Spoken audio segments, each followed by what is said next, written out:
Imagine for a second. A fortress. You didn't build it for war. You built it for safety. Safety from the storm.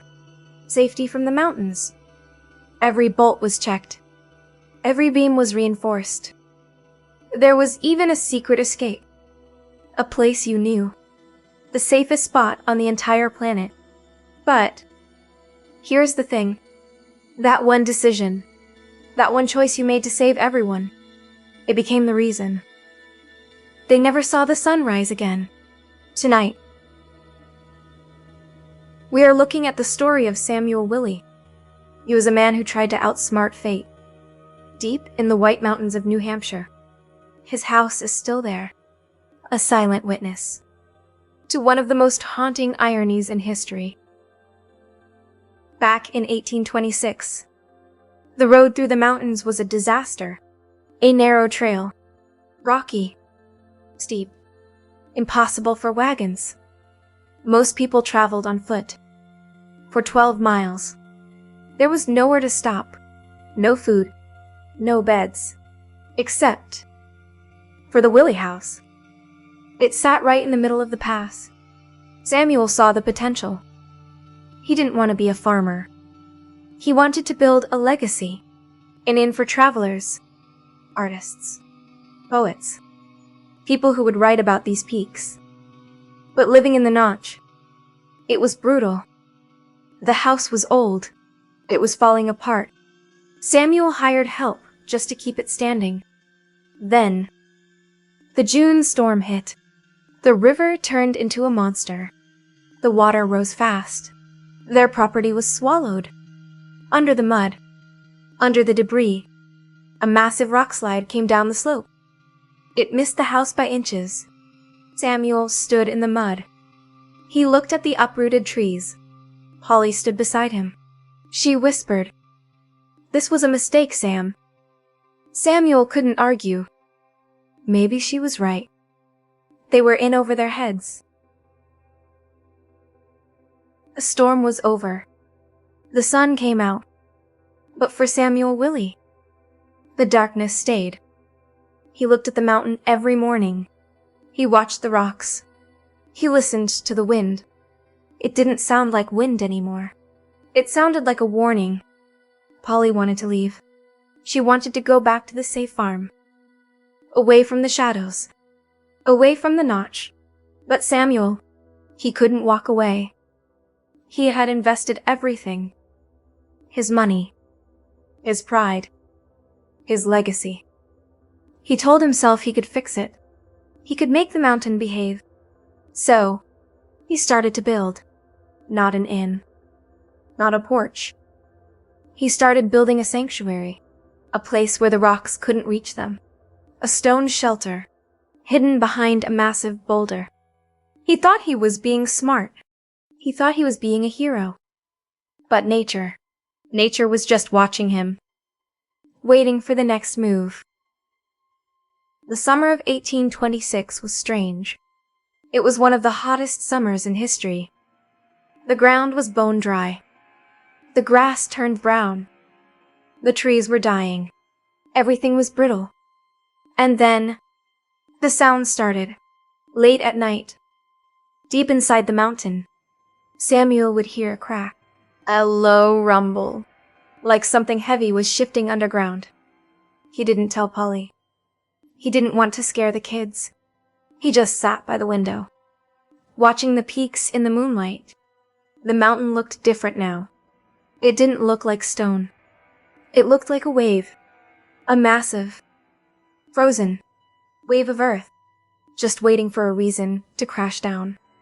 Samuel checked his stone shelter again. He lined it with blankets. He put a Bible on the small table inside. The silent witness. He told his family, "If you hear the roar, if the ground shakes, run to the shelter. Don't look back. Just run." He thought he had a plan. He thought they were safe. But in the notch, safety is just an illusion. Samuel became an architect of fear. He didn't care about the inn anymore. He didn't care about the travelers. He only cared about the mountain behind his house, the massive slope of granite. It was looking down on them. Every hour, every minute, Samuel found a spot behind a giant boulder.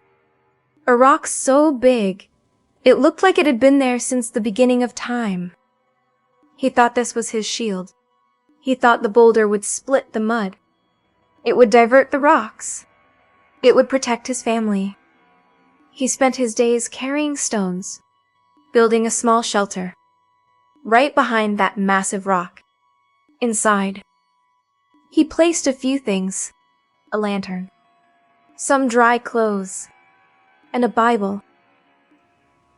The pages were open to a story of survival. The Bible sat on a small wooden crate. It was the silent witness, waiting for a night that hadn't arrived yet. Samuel told Polly to practice. When the sound starts, you run here. The kids thought it was a game. But Polly, she looked at the mountain. She saw the cracks in the dry earth. She didn't think it was a game. She thought it was a trap. August came with a vengeance. The air was thick. The heat was heavy. It was the kind of weather that makes you feel like something is about to snap. Birds stopped singing in the notch. The animals disappeared from the trails. Even the insects were quiet. It was a dead silence. Samuel noticed the ground was changing. The drought had opened long, deep cracks in the soil. It looked like the mountain was thirsty. Thirsty for rain. But in the White Mountains, rain is never just rain. It is a trigger. One evening, the sky turned a bruised purple. The clouds were low. They were touching the peaks. The wind started to moan through the trees. It wasn't a normal wind. It was a scream. Samuel stood on his porch. He looked at the clouds. He felt the first drop of water on his face. It was cold. Too cold for August. He turned to his family inside. They were eating dinner. The candles were flickering. Samuel didn't go inside. He just stood there, watching the sky, waiting for the mountain to speak. The rain didn't just fall. It exploded. For 2 days. The sky opened up. The river in front of the house was gone. In its place was a wall of black water. Carrying trees. Carrying rocks. Everything was being washed away. Inside the house, the Willey family sat together. The candles were out. They were sitting in the dark, listening to the wind. It sounded like 1,000 freight trains crashing through the valley. Samuel looked at Polly. He didn't have to say a word. The ground began to vibrate. It wasn't a shake. It was a hum.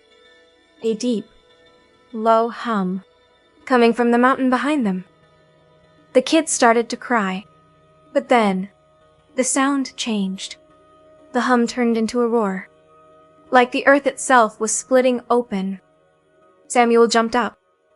He grabbed the lantern. "Run!" he screamed. "The shelter, now!"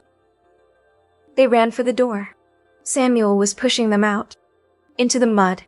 Into the freezing rain. The wind was so strong. They could barely breathe. They ran toward the stone sanctuary. Behind the massive boulder. The ground was moving under their feet. The mountain was coming down. Thousands of tons of granite. Mixed with mud. Mixed with ancient trees. It was a tidal wave of earth. A black wall. 200 feet high. Coming right for the house. Samuel reached for the shelter door. He could see the lantern light flickering inside. The Bible was still on the table. The silent witness. And then, the world went black. A sound louder than thunder. A sound that swallowed the screams. The mountain hit the valley. The impact shook the entire state of New Hampshire. Dust filled the air. Mud choked the river. Then, silence. The notch was quiet again. But the house was still standing. The sun came up. The sky was a perfect blue. It was a beautiful morning in the Notch. But the Notch was gone. The valley was filled with gray mud, broken trees, and giant rocks that weren't there yesterday. In the middle of all that death, one thing was still standing. The Willey house. It looked exactly the same. Not a window was broken. Not a shingle was missing. The front door was wide open, swinging slowly in the breeze. Creak, creak. It looked like the house was breathing, but it was empty. The beds were still warm. The dinner was still on the table. The family was nowhere to be seen. Everything they owned was safe. The walls were dry. The roof was solid. The house had survived the greatest landslide in history, without a scratch. It was a miracle. But for Samuel Willey, it was the ultimate irony. People came from the nearest town. They struggled through the mud. They expected to find a pile of wood, but they found a home. They walked inside. The family dog was there. He was alive. But he was howling, a sound so sad, it made the rescuers stop in their tracks. They looked behind the house, and that's when they saw it. The massive boulder. The one Samuel thought would be his shield. It was still there, but it hadn't blocked the mud. It had done something else. It had split the landslide in two. The mud hit the boulder and divided, like a river hitting a stone. One side of the mud went left. The other side went right. The house was right in the middle, in the only safe spot in the entire valley. The mud missed the walls by inches. If the family had stayed inside, if they had just stayed in their beds, they would have been perfectly safe. But they didn't stay. They ran. They ran right into the path of the mud. The sanctuary became their grave. The rescuers didn't find them at first. The mud was too thick. It was like gray concrete. But then, the flies came. Thousands of them, swarming over a spot near the river. The men started to dig. They dug with their hands. They dug with shovels, until they hit something. Fabric. Then, cold skin. They found Samuel first. He was caught in the branches of an uprooted tree. His eyes were open, looking at the sky. Then they found Polly. She was nearby, tangled in the debris. One by one, they pulled them out. 3 of the children, 2 of the hired men, but 2 of the kids, the youngest ones, the ones Samuel was trying to protect the most. They were never found. The mountain kept them, buried forever, deep beneath the Notch. They buried the family right there, in the shadow of the mountain, near the house that didn't fall. The house stayed empty for years. People would pass by on the trail. They would look at the windows. They said they saw shadows moving inside. They said they heard a woman's voice, calling for her children, in the middle of the night. The Willey house is still a legend in New Hampshire. It is a place where time stands still, a monument to a terrible mistake.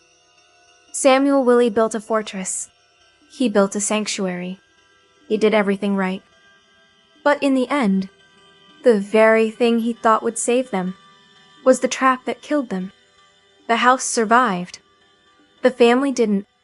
And the mountain is still there, silent, watching, waiting for the next storm. Thank you for listening. If you enjoyed this story, make sure to hit that subscribe button. I will see you in the next one. Good night.